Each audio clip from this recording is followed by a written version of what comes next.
हटी न होने, देर होता। सटबू की करबू न खड़ा।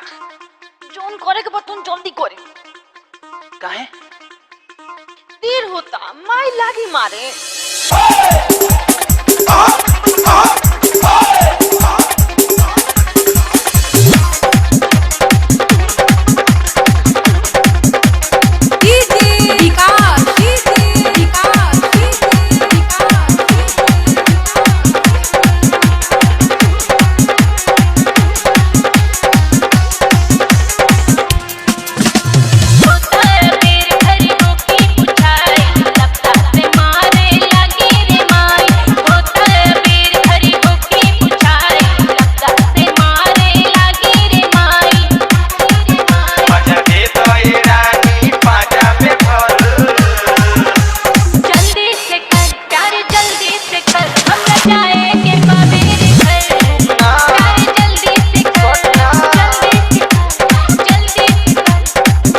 रहे हैं राज दीवाना को।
आप सुन रहे हैं राज दीवाना को।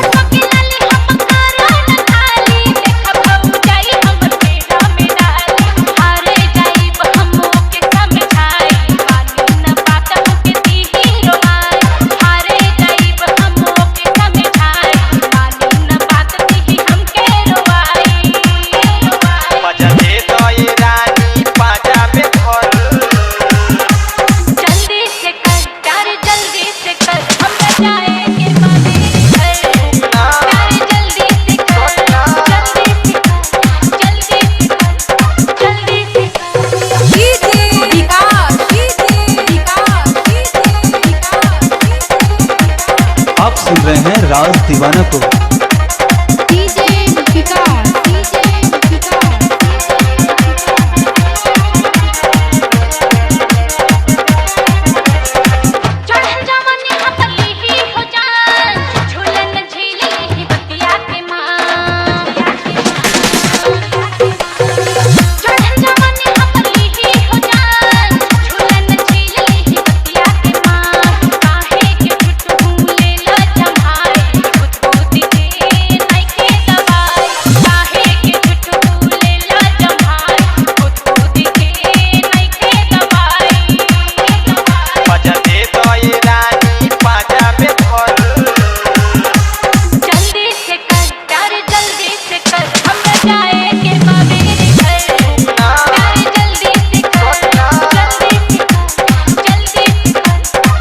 सुन रहे हैं राज दीवाना को।